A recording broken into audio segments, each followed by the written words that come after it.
In der unterfränkischen Provinz, umgeben von dichten Wäldern, steht eine Halle, deren Grundfläche von 240 Quadratmetern ausreicht, eine mittelalterliche Kathedrale vollständig zu verschlucken.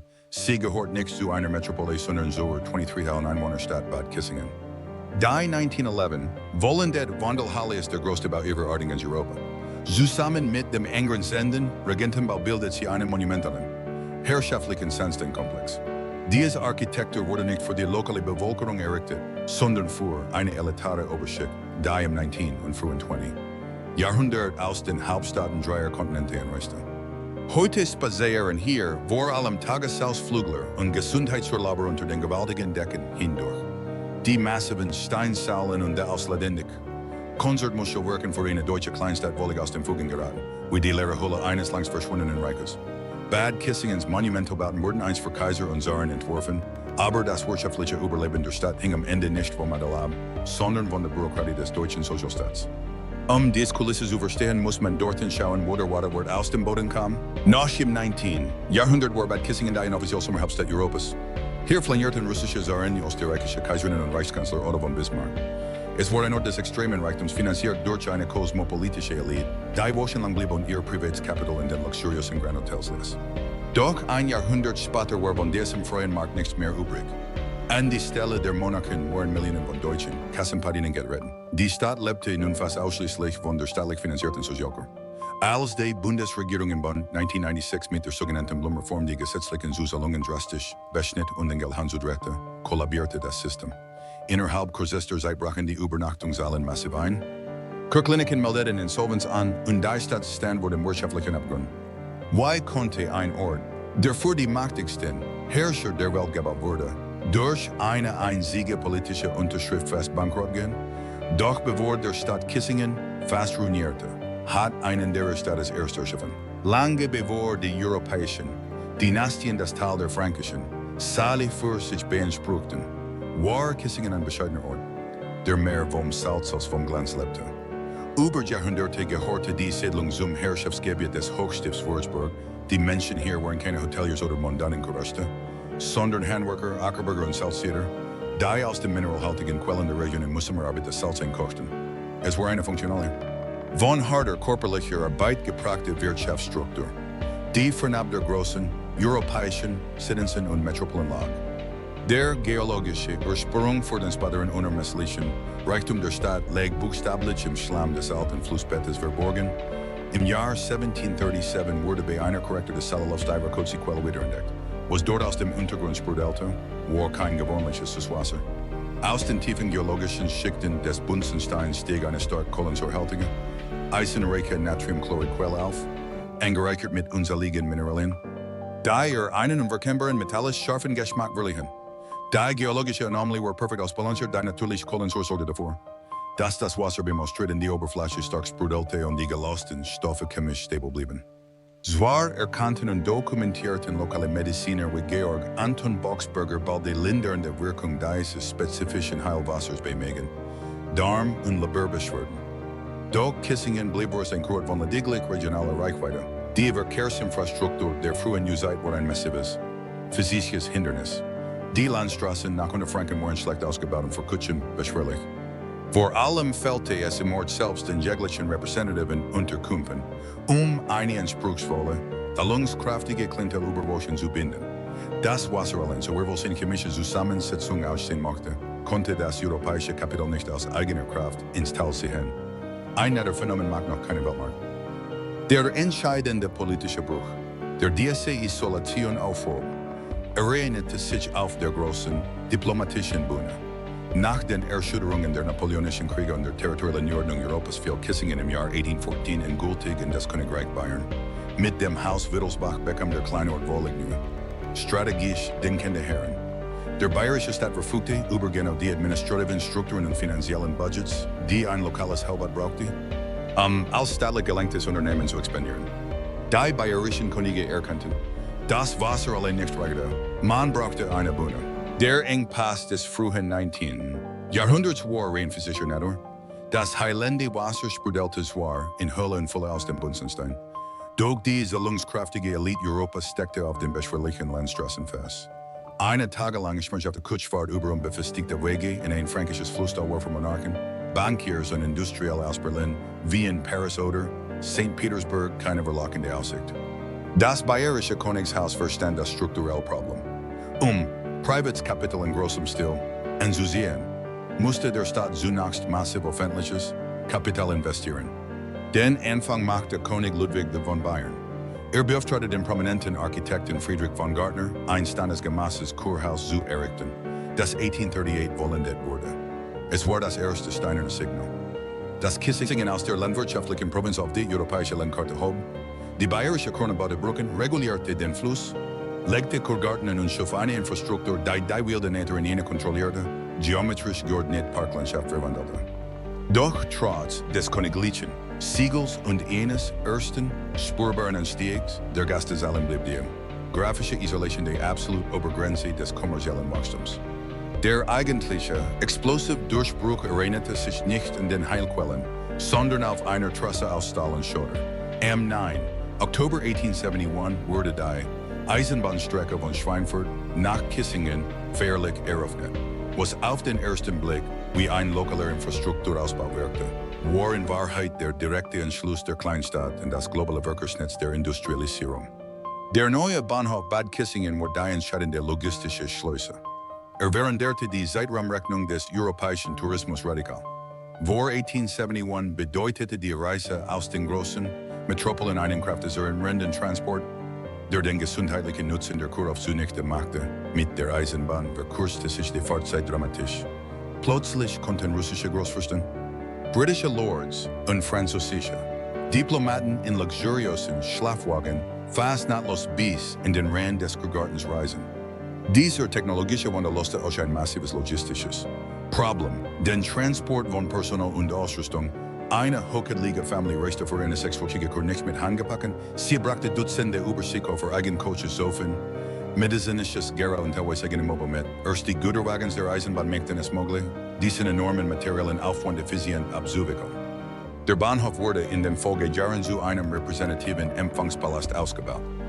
Verfügte über strikt getrennte Wartesäle für die verschiedenen Klassen und erhielt sogar einen eigenen Fürstenpavillon, die königlichen Sonderzüge der europäischen Herrscherhäuser sich geschützt abzufertigen.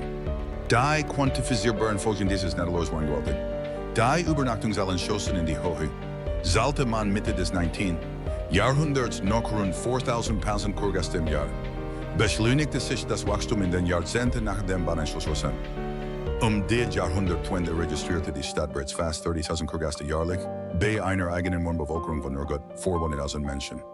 Der Bahnhof pumpte in jeder Sommersaison ein Vielfaches der lokalen Bevölkerung in das Tal. Die Schienen zogen eine gigantische Bauwelle nach sich. Die enormen Massen an elitären Touristen verlangten nach Grand Hotels, Sanatorien, Hallen und modernen Versorgungsnetzen. Das traditionelle lokale Handwerk und die einfachen Salzierer wurden in den Rang gedrängt, abgelost von einer hochspezialisierten Dienstleistungsindustrie, die ausschließlich darauf ausgerichtet war, das Kapital der Einreisenden abzuschöpfen. Das Heilwasser war nun nur noch der Formalanlass. Das eigentliche Produkt war das exklusiv gesellschaftliche Netzwerk, das durch die Schienen in der Stadt zusammengeführt wurde. Mit der Eisenbahn kam nicht nur Geld, es kam die Macht. Die Schieneninfrastruktur allein garantierte jedoch keinen elitären Status. Aus einem bayerischen Kurort in der Saale eine globale Marke zu formen, bedurfte es Akteure, die politisches Gewicht, staatliches Kapital und medizinisches Unternehmertum bundelten. Den stärksten, wenn auch schon freiwilligen, Marketingimpuls lieferte der mächtigste Mann des neu gegründeten Deutschen Kaiserreichs, Reichskanzler Otto von Bismarck. Zwischen 1874 und 1893 reiste Bismarck insgesamt 15 Mal zurück in die fränkische Saale. 10 Aufenthalte waren keine reinen Erholungsurlaube, sondern ausgelagerte Stadtsackte. Die Stadt musste dafür ihre Kommunikationsinfrastruktur massiv aufrüsten. Da täglich Hunderte von Telegrammen aus Berlin und Europa in den Kanzler gesendet wurden. Im Sommer 1877 diktierte er in seiner Kissinger Residenz das sogenannte Kissinger Diktat, ein strategisches Schlüsseldokument der europäischen Außenpolitik.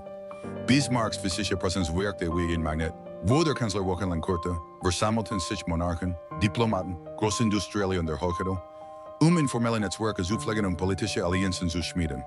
Seine regelmäßigen Besuche, streng bewacht und von der internationalen Presse auf Schritt und Tritt verfolgt, waren der ultimative Beweis für die Exklusivität des Ortes, Bismarck zog das salonskraftige Bürgertum nach und die Übernachtungshallen vervielfachten sich in seinem Fahrwasser. Das bayerische Königshaus erkannte die Gunst der Stunde, diesen gewonnenen Status architektonisch zu zementieren und gegen Konkurrenten wie Baden-Baden, Karlsbad oder Marienbad abzusichern, öffnet Prinzregent Luitpold von Bayern zu Beginn des 20. Jahrhunderts die Staatsgassen für ein gigantisches Bauprogramm. Beauftragte den prominenten Münchner Architekten Max Littmann mit der radikalen Neugestaltung des gesamten Kurviertels. Littmann war kein Architekt für bescheidene Pavillons. Mit staatlichen Budgets ausgestattet, errichtete ein Ensemble, das die Kleinstadt in den Rang einer Metropole erhob. Baute das neue Kurtheater, den Arkadenbau und schließlich als Krönung den Regentenbau und die gewaltige Wandelhalle, die 1911 eröffnet wurde. Littmann verschmolz modernste und theoretische Beton-Technik mit herrschaftlichen Neobarock- und Jugendstilelementen. Die Halle war so konzipiert, dass die Elite bei jedem Wetter ihre vorgeschriebenen Runden drehen konnte, ohne sich unter das einfache Volk mischen zu müssen. Diese Monumentalbauten waren reine Demonstrationen des bayerischen Staates. Der Wittelsbacher Hof stellte die Bühne, fasste die Brunnen und baute die Repräsentationsarchitektur. Doch er betrieb nicht die medizinische Kernindustrie, das eigentliche Rückgrat des täglichen Kurbetriebs. Die medizinische Versorgung und die private Unterbringung wurde maßgeblich von einer dritten, oft übersehenen Gruppe getragen, den jüdischen Kurpionieren. Während der Staat die Brunnen kontrollierte, bauten jüdische Ärzte, Hoteliers und Kaufleute ein hochspezialisiertes Dienstleistungsnetzwerk auf, ohne dass der internationale Erfolg Bad Kissingens unmöglich gewesen wäre. Sie errichteten noble Privatsanatorien, hochmoderne Grand Hotels und spezialisierte Fachkliniken. Koscher-Hotels zogen in wohlhabendes, großbürgerliches Publikum aus Osteuropa, Russland und Übersee vor, dass die staatlichen bayerischen Einrichtungen keine spezifischen Angebote hatten. Ärzte wie Dr. Siegfried Walle oder die Unternehmerfamilie Rosen brachten nicht nur Kapital in die Stadt, sondern vor allem medizinisches Renommee und internationale Patientennetzwerke. Bis in die 1920er Jahre hinein stammte ein erheblicher Teil der in Bad Kissingen praktizierenden Kurstadt aus der jüdischen Gemeinde. Sie waren es, die das Wasser aus den Quellen in konkret therapien, die planetare Behandlungen für die anreisende Elite übersetzen. Diese Arbeitsteilung funktionierte über Jahrzehnte perfekt. Die bayerische Krone lieferte die gigantische Architektur, Bismarck und der Adel garantierten den gesellschaftlichen Status. Und die jüdische Infrastruktur sorgte für die medizinische Exzellenz und den internationalen Komfort. Es war ein komplexes, hochprofitables Ökosystem, das politisches Prestige und privates Unternehmertum nahtlos verflocht. Zu Beginn des 20. Jahrhunderts war aus dem Talent der Saale eine internationale Maschine geworden. In den Jahren unmittelbar vor dem Ersten Weltkrieg erreichte Bad Kissingen seinen absoluten physischen und gesellschaftlichen Zenit. Die Kleinstadt an der fränkischen Saale war kein gewöhnlicher Ort mehr, sondern eine hochgradig durchgetaktete Maschine zur Abschaffung internationalen Kapitals. Zwischen Mai und September verwandelte sich das fränkische Teil in einen Mikrokosmos der globalen Macht, wo in Europa, Russland oder Übersee überall Titel politischen Einfluss oder industrielles Vermögen verfügte, verlegt seinen Wohnsitz in den Sommermonaten hierher. Die Stadt war auf diese Extremkonzentration von Reichtum architektonisch perfekt vorbereitet. Fakt. Im Zentrum dieser Inszenierung stand der monumentale Komplex aus Regentenbau und Wandelhalle, der 1911 und 1913 in Vollendung fand. Diese Bauten waren nicht einfach nur Zweckarchitektur für Kranke, sie waren Kathedralen der Klasse. Der Regentenbau mit seinem Holzgitterfelden Max Littmann selbst eine der besten Akustiken der Welt. Hier wurden keine Blassenchorkonzerte von lokalen Blaskapellen gespielt. Hier traten die berühmtesten Symphonieorchester Europas auf. Eine so hohe Chef zu unterhalten, die in die Opernhäuser von Paris und Wien gewohnt war. Direkt daran angeschlossen erstreckte sich die Wandelhalle in sakrale Muten der Raum aus Rodem-Sensing. Mit ihren gewaltigen Ausmaßen war sie das architektonische Herzstück der Chor. Das Gebäude war so konzipiert, dass Hunderte von Gästen gleichzeitig flanieren konnten, ohne jemals der unberechenbaren fränkischen Witterung ausgesetzt zu sein. Die Architektur diktierte die Bewegung. Einstetiges Sehen und Gesehen werden, geordnet nach strengen gesellschaftlichen Hierarchien, eingefasst von massiven steinernen Säulen. Das Ritual der Chor war ein strikes, fast militärisches Regiment. Frühmorgens versammelte sich die Elite am Brunnentempel der Rakotzi-Quelle. Das stark mineralisierte Wasser wurde von den in Uniform gekleideten Brunnenmädchen in Gläser abgefüllt und den Gästen gereicht. Während das Wasser schluckweise getrunken wurde, schritten die Monarchen und Industriellen im Takt der Wiener Walzer, die das Kurorchester in der Konzertmischel spielte, durch die Halle. Die Architektur der Wandelhalle sorgte dafür, dass das Licht durch hohe Fensterfronten fiel und den Sandstein in ein warmes, goldenes Licht tauchte, während draußen auf noch der Morgenhimmel über dem Fluss lag. Die zentralen staatlichen Repräsentationskomplex Herum hatte sich ein Dichter, Ring aus privatem Luxus, gebildet. Entlang der Promenaden reihten sich die Grand Hotels aneinander. Paläste, die mit der europäischen Spitze konkurrierten. Diese Häuser boten einen Standard, der in der deutschen Provinz der Jahrhundertwende absoluten Ausnahmecharakter hat. Elektrisches Licht, Zentralheizung, fließend warmes Wasser, Private Badezimmer und moderne Aufzüge waren hier keine Seltenheit, sondern die absolut Mindestandforderung der anreisenden Kundschaft. Ganze Etagen wurden für einzelne russische Adelsfamilien oder amerikanische Stallmanaten wochenlang blockiert. Die Hotels fungierten nicht nur als luxuriöse Unterkünfte, sie waren diplomatische Außenstellen und Börsenparkets. Auf den Terrassen und in den Rauschsalons wurde Zigarren und Cognac über Krieg, Frieden, politische Allianzen und Firmenfusionen verhandelt. Doch dieser massive physische Luxus basierte auf einer strengen, unsichtbaren und unerbittlichen Klassentrennung. Die kosmopolitische Elite blieb hermetisch unter sich. Die lokale Bevölkerung, die Salzsieder, Bauern und einfachen Handwerker von Einst, war längst aus dem repräsentativen Zentrum der Stadt verdrängt worden. An ihrer Stelle trat ein gewaltiges Heer von Dienstleistern. Auf dem Höhepunkt der Vorkriegszeit wurden in jeder Saison schätzungsweise bis zu 10.000 Mann Bedienstete in der Stadt benötigt. Zimmermädchen, Coche, Kutscher, Kofferträger, Masseur, Bademeister und Reinigungspersonal. Wenn ein russischer Großfürst anreiste, brachte nicht selten sein eigenes medizinisches Personal, Private Leibwachter und Dutzende Koffer mit sich. Der logistische Aufwand, diesen Entsorgen zu versorgen, von den exotischen Lebensmitteln, die täglich herangeschafft werden mussten, bis hin zur Wascherei. Die Tag- und Nachttonen von feiner Bettwascherei nicht, wer wandelte die Rennbezirke Bad Kissingens in eine industrielle Versorgungszone. Die Architektur der Stadt trennte diese beiden Welten nadenlos. Die Grand Hotels verfügten über diskrete Hintereingänge und beleuchtete Treppenhäuser für das Personal. Die Dienstboten lebten oft unter prekarsten Bedingungen in den heißen Dachstühlen der Luxushotels oder in überfüllten Quartieren am Rand der Stadt. Auch der öffentliche Raum war privatisiert. Der Kurgarten dehnte sich über eine gewaltige Fläche aus, die mit zehntausenden importierten Pflanzen. Palmen und geometrisch exakten wegen einer künstlichen Oase mitten im rauen fränkischen Woodland bildeten. Dieser Park war faktisch ein exklusiver, abgeriegelter Club. Man betrat dieses Fahrer nicht zufällig. Man kaufte sich den Zugang über die teure obligatorische Kurtaxe. Die einheimischen Arbeiter und Dienstboten durften die gepflegten Parkanlagen oft nur zu bestimmten, stark eingeschränkten Zeiten oder in Dienstkleidung betreten, den visuellen Eindruck der elitaren Geschlossenheit nicht eine Sekunde lang zu stören. Bad Kissingen war zu diesem Zeitpunkt keine organisch gewachsene Stadt im soziologischen Sinne mehr. Es war eine gigantische Bühne, auf der das europäische Großbürgertum und der Hochadel ihre eigene Bedeutung zelebrierten. Die wuchtigen Sandsteinfassaden des Regentenbaus, die schieren losen Gänge der Wandelhalle, die penibel gepflegten Rasenflächen des Kurgartens und die luxuriösen Speisesäle der Grand Hotels verschmolzen zu einem perfekten, künstlichen Ökosystem. Alles war darauf ausgerichtet, körperliche Beschwerden zu lindern und gleichzeitig absolut gesellschaftliche Macht zu demonstrieren. Nichts in den Straßen dieses Ortes deutete darauf hin, dass diese hierarchische Ordnung jemals enden konnte. Die Architektur vermittelte den steinernen Eindruck von Ewigkeit. Die massiven Investitionen des bayerischen Staates und der jüdischen Kurpioniere schienen sich für alle Seiten auszusammeln. Die ökonomische Maschinerie lief auf Hochtouren, das europäische Kapital strömte unaufhaltsam in das Flusstal. Und die alten Dynastien fühlten sich in den monumentalen Hallen von Max Littmann so unangreifbar und sicher wie in den Palast in ihrer eigenen Hauptstadt. Es war eine perfekt geschlossene Welt, doch das Ende der Imperien riss die ersten Risse in die Fassade. Es ist ein warmer Sommermorgen im Jahr 1913. Das Licht fällt durch die gewaltigen, hohen Bogenfenster der Wandelhalle und taucht den massiven, roten fränkischen Sandstein in einen weichen goldenen Glanz. Unter den kassettierten Decken und den kupferbeschlagenen Kernen faltet sich das tägliche, präzise choreografierte Ritual der europäischen Macht.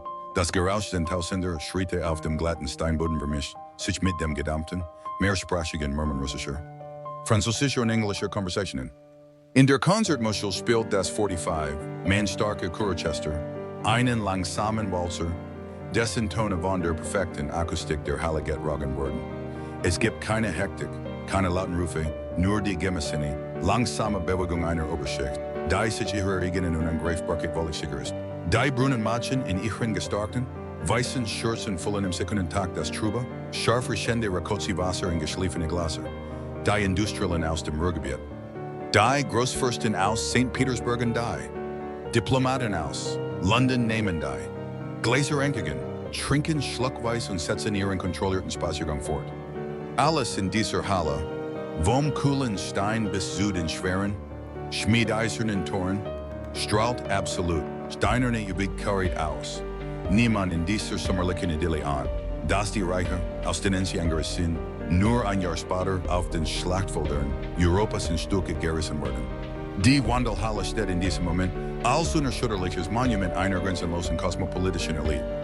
Doch das Geschäftsmodell weltweit basierte auf einem weltoffenen Netzwerk, das bald brutal ausgelöscht werden sollte. Der Erste Weltkrieg zerstörte die Reiche der Zaren und Kaiser, doch der unwiderrufliche Bruch in der inneren Struktur der Stadt folgte zwei Jahrzehnte später. Mit der Machtübernahme der Nationalsozialisten im Jahr 1933 begann ein systematischer Zerstörungsprozess, in dem sich das Heer gegen seinen eigenen Heiler wandte. Die antisemitische Verfolgung durch das Regime traf in Bad Kissingen nicht den Rand, sondern das absolute Zentrum der lokalen Wirtschaft. Die jüdischen Kurstadt Hoteliers und Kaufleute, der maßgeblich für das medizinische Renommee und den internationalen Erfolg des Ortes verantwortlich waren, wurden durch Boykott, Berufsverbote und offene Gewalt aus der Stadt gedrängt. Die sogenannte Arisierung war hier kein abstrakter Verwaltungsakt, sondern eine präzise, brutale Umverteilung von Eigentum auf lokaler Ebene. Renommierte Koscher-Hotels, spezialisierte Fachkliniken und noble Privatsanatorien wurden in Teilen oder weit unter Zwang verkauft. Nicht-jüdische Hoteliers, Ärzte und Diakonen profitierten direkt von diesem staatlich organisierten Abzug. Namen wie Dr. Siegfried Wally oder die Besitzerfamilien großer Lagerhäuser, die Jahrzehnte über den Ruf der Stadt aufgebaut hatten, wurden ausgelöscht und ihre Immobilien überteilt. Die Zahlen dieses Verlustes dokumentieren einen beispiellosen intellektuellen und medizinischen Ederlass. Dutzende jüdische Mediziner verloren ihre Zulassung und ihre Praxen.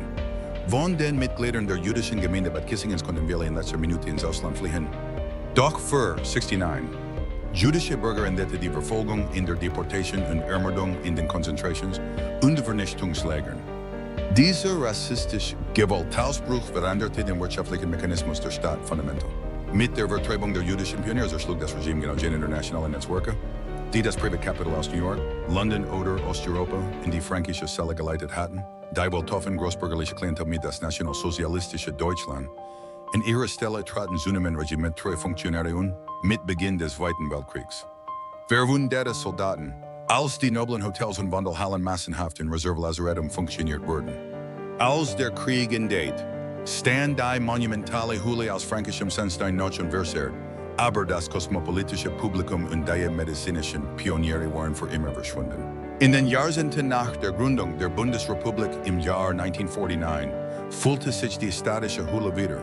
Doch der ökonomische Mechanismus hatte sich radikal gewandelt. Der elitäre, freie Markt war tot. In seine Stelle trat der westdeutsche Sozialstaat als alleiniger Retter.